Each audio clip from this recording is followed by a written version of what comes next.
Today, we're gonna talk about how I'm a mean parent. Just kidding, a little. Some of you are gonna get mad. I'm used to it. We, as a generation, have been led to believe and continue to perpetuate the, I'm gonna say it, false idea that to love our children well, they should be at the center of all things. And, well, I don't agree with that. I know. We have structured our family differently, and honestly, I think it's made all the difference. Welcome back to Making Everyday Magic. My name is Shauna. If you are new here, we are a homeschooling family of 4. We have a 14-year-old and by the time you see this, 10-year-old. And today I want to talk with you about our family-centric home, not kid-centric home.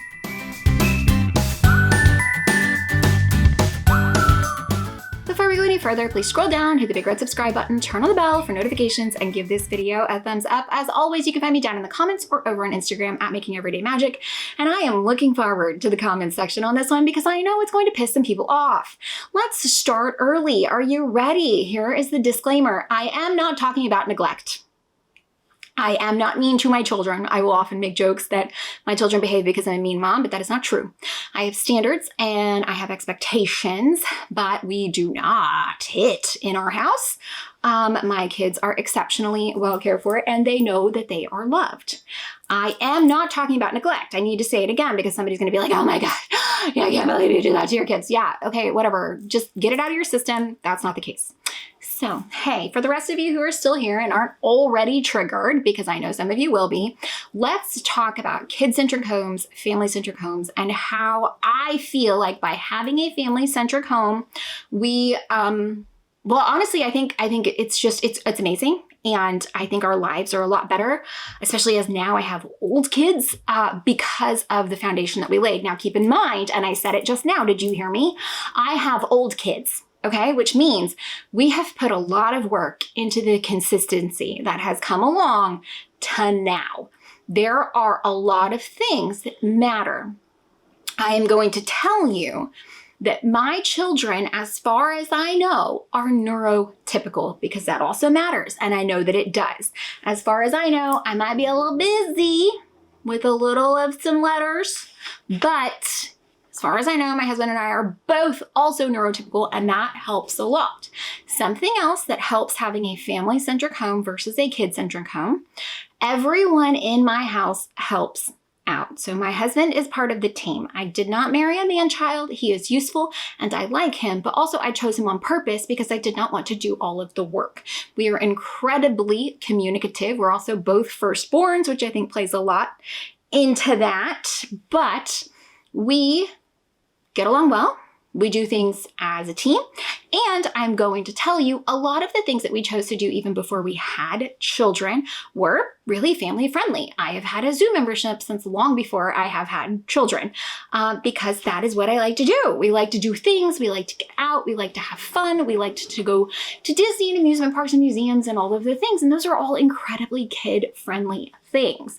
However, we like to go to shows and we like to sit at dinner and we like to visit art museums, and our kids can do that too. And that is because I firmly believe we are reaping the benefits on kind of the backside of having made a family-centric home. There are many times when I will be speaking with women who I feel this incredible weight and burden that has been placed on them that they are not sharing with the people in their home. And I don't feel like they've set themselves up in a manner that allows them to share for that. And I don't know if that comes from that's the way their mom did it or why the reasoning is. But I can tell you, I don't have resentment or feelings unsaid for the people in my home. I genuinely like the people in my home, and the people in my home genuinely like me. We get along very well. We enjoy having family time. If we had a choice, we are spending time together. My kids are spending time together, and I think that's really wonderful. It is very sad to me when somebody does tell me, about their home life. And obviously I'm not talking about abuse or neglect, of course, but when it's just sad, when it's quiet and it's sad and you can tell that maybe that's not where they want to be, there is no place I would rather be than the people I live with. And genuinely and honestly, okay, they do not bring more work to my life. They are gems and I adore them. And I want this for more people. And I think we need to be having more of the conversation that you can love your children without making them the center of everything. So is my marriage the center of everything? No. Is my husband the center of everything? No. Am I the center of everything? No. Is it my kids? No. It is our family. The focus is on our unit, and parts of our unit are parents, and parts of that unit is our marriage, and parts of that unit are our kids. I think there's a lot of pressure that comes from, so you can try to, you can make your kids the focus, give them every little thing they want, have them all of the attention all of the time. One, I don't think we're helping them in any manner by doing that, because I think we are actually putting a lot of pressure on them to make them feel like they are carrying the unit when the unit isn't the focus. When the unit is the focus, they are simply a piece of that. They know where they are. They understand teamwork. They understand collaborative thought. They understand, getting in on things together. And they also don't feel the weight and the burden of being anybody's 100%. And that's not something that anybody should do, because again, that's where I think a lot of that internalized feeling comes from with mothers. The martyr mothers who do it all and take it all in, or do it because they do it right and they can't stand if it's not done well. And so therefore they are the ones who do everything genuinely to the detriment of not just themselves, their kids who they're raising into humans to go into the world, their marriage, their spouse.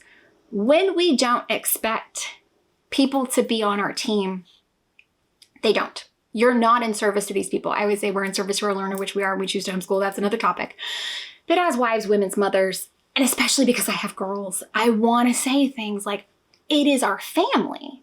And there's been times when this has come up and it's been able to be reinforced for us when we move. There's some stress around that. When we've talked about moving before, family, where we are is where we are. Together, we are a unit. I think my kids' behavior is better in public because we have the expectation that they are part of the unit. I think there's a lot to be said for the fact that we take turns. So each one of us has had varying seasons of busy in our personal lives, and we know that it's someone's turn right now. It will be our turn, and they will show up for us in the same way that we are showing up for them. I think it's so important to highlight in relationships and in the world that you can be part of a unit, to think about, genuinely increase empathy, to think about somebody else, their success being something you can celebrate. It's so helpful, I feel like, in our home that we have laid this foundation of being family-centric, because even like our playroom is a space we can all come. We have a full-size couch so we can all sit together and watch movies. We do things that we want to do. We alternate. Who wants to, choose what we're going to watch on movie night? We know that we celebrate together because we enjoy time together. We also allows us to remind them when they are in a period of selfishness or in a period of just being young and not fully understanding that, you're part of the team. And if you can't show up and joyfully be part of the team, then we're going to have a little bit of a problem, because we all deserve to have, especially our family unit, be part of the team. And I do feel like this has helped to strengthen every relationship in my home. So whether that's me with the girls together, my husband with the girls, we are a unit. We are family-centric. And when we travel, we know that, we get along, we choose each other. Our options so often are doing things together, and we can show up and we can joyfully do that, even if it's not something that one of us would have specifically chosen, because we understand the unit. And I really think this has come into play greatly in our homeschool. So not just in our parenting and our marriage and our lives, but in our homeschool. The kids know that they need to respect the learning time of each other.